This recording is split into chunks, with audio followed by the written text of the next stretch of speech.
Hello friends, आज हम बात करने वाले हैं आपके फिजिक्स के बहुत ही ज़्यादा इंपॉर्टेंट टॉपिक के बारे में। तो टॉपिक आपके है अनुगमन वेग, अपवाह वेग। इसको अपवाह वेग भी कहते हैं और इंग्लिश में इसको क्या बोलते हैं, ड्रिफ्ट वेलोसिटी।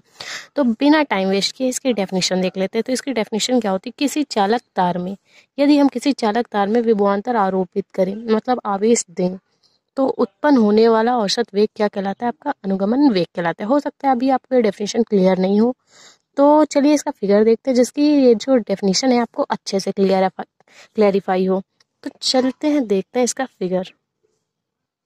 तो ये आपका फिगर है, ये क्या है, इसमें अभी क्या हो रहा है कि धारा नहीं बह रही है, मतलब जब वेग, मतलब कि कोई आवेश ना लगे तब ये स्थिर हो। तो क्या होगा कि मान लेते हैं किसी चालक में क्या होते हैं, इलेक्ट्रॉन्स होते हैं।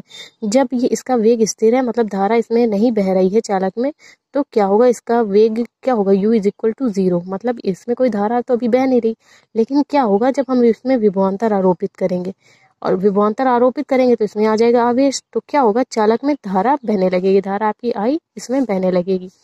तो क्या होगा, जब ये करंट यहाँ पे पहुंचेगा, अब नॉर्मल सी बात है कि अगर हम ही लोगों को करंट लग जाएगा तो हमारा शरीर पूरा गति करने लगेगा।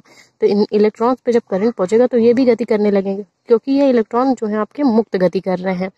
मुक्त गति कर रहे हैं, इनकी गति कोई निश्चित नहीं है। बट जब करंट इसमें लगेगा तो क्या होगा, इन इलेक्ट्रॉन्स की क्या हो जाएगी, आपस में टक्कर टक्कर हो जाएगी। तो उसमें बहुत सूक्ष्म वेग निकलेगा टक्कर के बाद। तो उसी वेग को हम क्या कहते हैं, आपका अनुगमन वेग कहते हैं।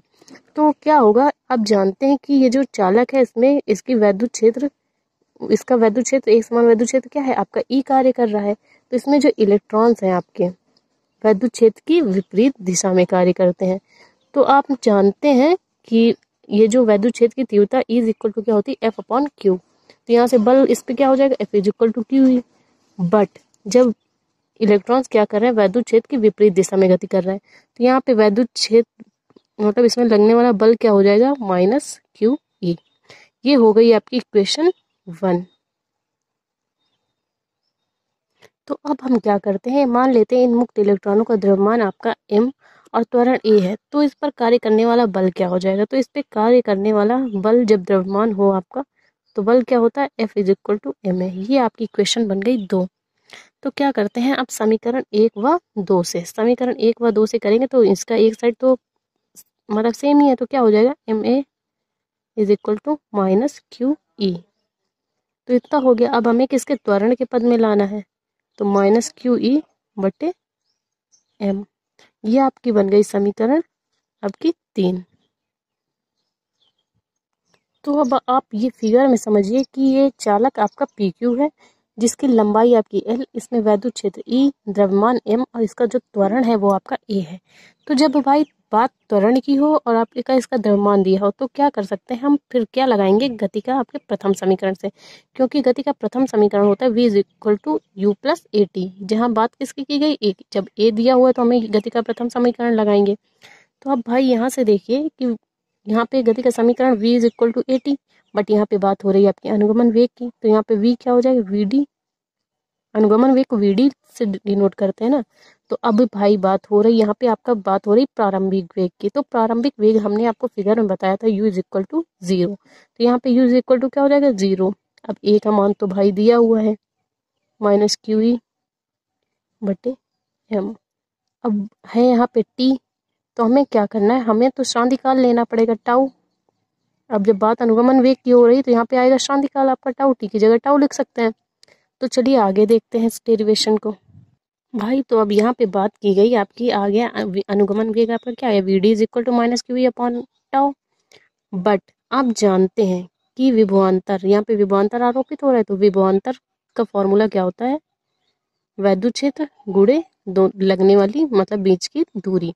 तो यहाँ पे वैद्युत क्षेत्र आपका है ई, और जो इसकी लंबाई है, इसकी लंबाई कितनी है, एल दी है, तो ई इंटू एल। तो यहाँ से क्या हो जाएगा, यहाँ से हो जाएगा आपका E is equal to V upon L. अब हमने इस फॉर्मूले को क्यों निकाला, क्योंकि यहाँ पे ई था और हमें ई की जगह क्या करना था, विभवांतर और लंबाई के पद में लाना था। तो यहाँ से वी डी क्या हो जाएगा, इस ई की वैल्यू को हम यहाँ पे पुट कर देंगे। तो चलिए देखते हैं क्या आगे क्या होगा। तो यहाँ से क्या हो जाएगा, माइनस क्यू अपॉन एम, यहाँ पे दिया क्या, is equal to V upon L. तो ई की जगह हम क्या कर देंगे, वी अपॉन एल, ये क्या हो जाएगा, टाओ। टाउ तो वैसा ही। अब भाई बात करते हैं, ये क्यू आपका क्या है, आवेश है। वी आपका क्या है, विभवांतर है। एम क्या है, इसका द्रव्यमान है। और एल क्या है, लंबाई। और टाउ क्या है, दो क्रमागत टक्करों के, मतलब जो दो मुक्त इलेक्ट्रॉन थे इनके बीच में जो टक्कर हुई थी उसका क्या है, शांति काल है आपका टाउ। तो चलिए देखते हैं। तो आप देख सकते हैं यहाँ पे हमने बात किसकी की थी, जब आपका आवेश क्या था, u इज इक्वल टू 0, इलेक्ट्रॉनों पे आवेश क्या था, u is equal to 0। But जब हम इसमें विभवांतर आरोपित करेंगे, जब धारा बहेगी तो आवेश क्या होगा, तो इसका आवेश होगा, तो आप जानते हैं u plus V. V D अनुगमन वेग क्या होता है, u V D, u plus V is equal to, मतलब कि 2/2 तो यहाँ से क्या हो जाएगा, v का मान तो आपका आ चुका है, u तो आपका 0 था, तो यहाँ से क्या हो जाएगा, प्लस माइनस इलेक्ट्रॉन पे आवेश मान लेते हैं, इलेक्ट्रॉन पे आवेश क्या होगा, मान लेते हैं इलेक्ट्रॉन पे आवेश क्या होता है, E होता है। तो यहाँ से क्या हो जाएगा आपका v is equal to minus E V, E V upon ml tau, ये हो जाएगा। तो अनुगमन वेग vd आपका क्या आया, vd is equal to E V tau upon 2ml, ये आपका आ चुका है। तो हमने देखा अनुगमन वेग होता है क्या, हमने टक्कर के पहले देखा, मतलब कि आवेश के पहले और आवेश के बाद। तो आई होप आपको अनुगमन वेग अच्छे से समझ में आया। समझ में आया तो प्लीज़ वीडियो को लाइक और हमारे चैनल को सब्सक्राइब करें। Thank you for watching this video. मिलते हैं इसके नेक्स्ट टॉपिक पे।